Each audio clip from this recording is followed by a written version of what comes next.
So I want you to consider for a moment, you have this person that's going through life. So you've got the toxic person right now, and he's going through life. And you get through life and you get to a place where this moment happens. Oftentimes this moment is getting called out for something, getting accused of something, like actually being held accountable. This oftentimes is what we'll call this trigger. It's this like initial event that's going to happen. Okay, when this is going on, this will typically start this downward spiral. Now, a lot of times when this downward spiral is happening, there's 4 different things that are firing off really quick inside the narcissist. First, there's this aspect of guilt. And guilt, you're like, hey, narcissists don't get guilt. Well, they actually do, but it's so fast and so quick and so compartmentalized, they don't actually see it. They don't actually understand of what's going on. So typically this guilt disappears really quickly. It's like, poof, gone really fast. Because it has to be able to be pushed away so I don't have to deal with it. I don't have to feel it. So narcissist is like, okay, I've got guilt. That says, hey, I did something bad.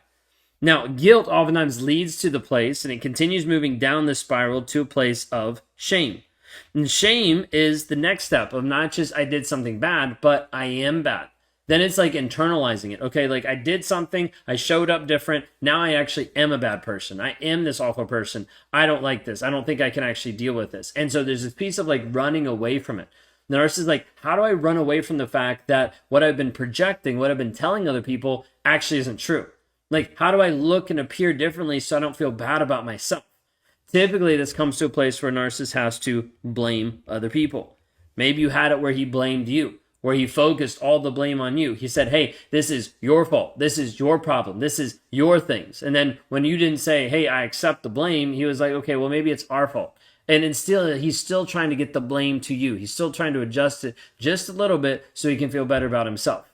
Now, oftentimes the blame piece doesn't work. You either don't accept it or the narcissist realize, even when I blame you, I still walk away feeling empty knowing that it's still my fault. The narcissist can't handle that. So what happens next is he has to move to a stage of anger.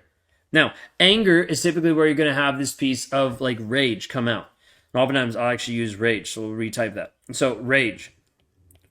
And rage can be in a couple different ways. You can have overt, where you're going to be having him scream, yell, like throw stuff in your face, right? Or you're going to have covert, which is going to be more of like the passive aggressive. Like, how am I actually hiding this? How am I actually trying to make sure that like you feel bad, but I didn't actually say anything, so it's not my fault. I didn't do anything wrong, etc., etc. So you're going to see different pieces of this. All of this leads down to a place that oftentimes we'll call the pit.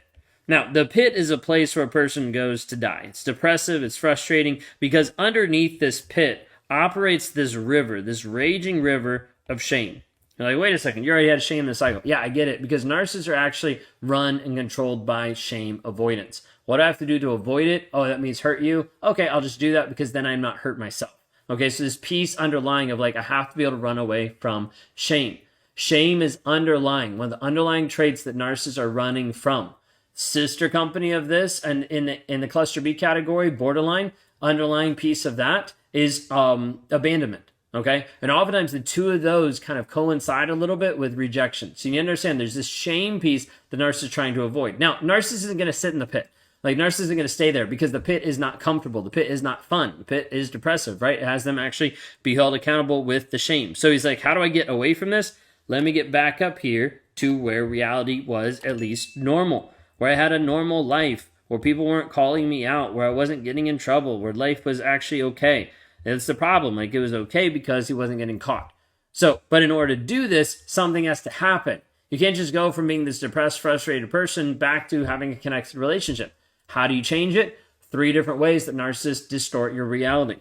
The first one is they go through and they try to be able to change what happened in the past, to be able to make sure that you don't actually believe that what they did, they actually did. So they gaslight you into believing a false sense of reality. Something didn't happen. Your perception is totally off. Hey, let me just confuse you. Let me leave you in a fog so you don't actually make the moves you need to do.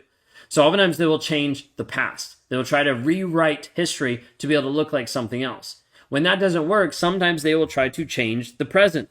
And with changing the present, they're typically trying to distract you. They're typically trying to give you gifts, affection, trying to make you feel like, oh, he's actually changed, he's better, now he's accepting me, now he loves me. All these different pieces are happening here, but it's shifting your perspective in the moment.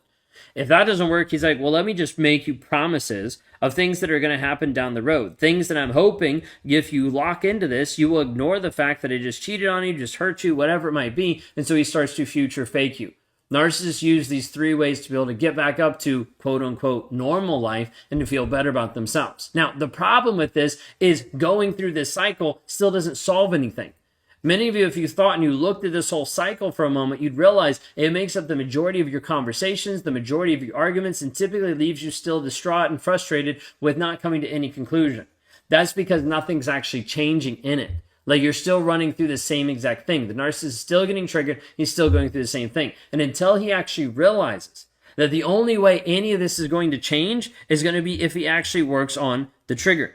Like, the thing that is actually there. If he doesn't work on that, nothing will change. So many of you get frustrated because you're like, well, he needs to go to anger management class because he has rage. That's great, but it's only going to be a temporary band-aid to the solution. It's not going to actually change it because he's going to get triggered one day and it's still going to go off. Because if we haven't dealt with the triggers, nothing's going to change.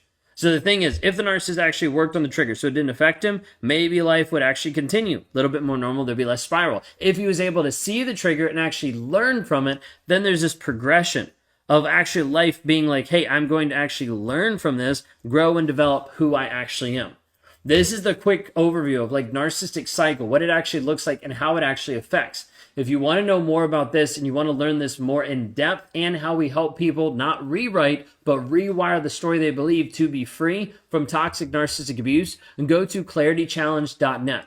This is an in-depth process of a 45-day program that we walk people through, helping liberate them from toxicity, helping you rewire the story you believe and ultimately become the person that you're called to be.